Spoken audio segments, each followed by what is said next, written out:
যারা বাংলাদেশ থেকে দুবাইতে আসতে চান তাদের জন্য অনেকগুলো খারাপ খবর থাকা সত্ত্বেও কিছু আশার খবর আছে।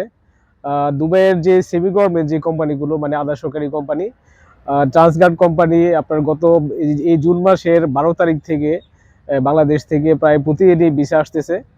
অলরেডি আজকে 22 তারিখ জুন মাসের, এবং গতকালকেও ভিসা আসছে এবং অনেক লোকের ফ্লাইটও দেওয়া হয়েছে। তো এই ক্ষেত্রে একটা সমস্যা হয় কি, যেমন বাংলাদেশ থেকে যারা দুবাইতে আসতে চান বা যারা ভিসা পাইছেন, অনেক ক্ষেত্রে দেখা গেছে 3 মাস 4 মাস সময়ও লেগে যায়। তো একটু লং টাইম লাগে, যেহেতু প্রসেসটা এখন সব কোম্পানির ভিসা অ্যাভেলেবেল নাই। শুধুমাত্র সেমি গভর্নমেন্ট যে কোম্পানিগুলো আছে ওই কোম্পানিগুলোতেই দুবাইতে বাংলাদেশ থেকে ভিসাগুলো হইতেছে। তো যারা সময় দিতে পারেন এবং যারা মনে করে যে না 3-4 মাস বা 5 মাস ওয়েট করলে সমস্যা নাই, আমরা দুবাইতে তারপরে আসতে পারবো, সমস্যা নেই। তো ওই লোকগুলাই চেষ্টা করবেন যারা দুবাইতে আসলে ফাইল জমা করতে, বা বেশিরভাগ কোম্পানি তো ইন্টারভিউর মাধ্যমে লোক নিয়ে আসে যেগুলো সেমি গভর্নমেন্ট কোম্পানি। অন্য সব ভিসা তো বন্ধ সেমি গভর্নমেন্ট কোম্পানি ছাড়া।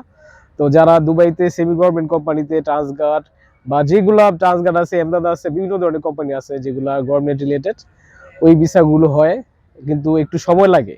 তো যারা একটু ধৈর্য ধরতে পারবেন, তো তারাই চেষ্টা করবেন যে ওই কোম্পানিগুলোতে ইন্টারভিউ দিতে বা ওই কোম্পানিতে আসার চেষ্টা করতে।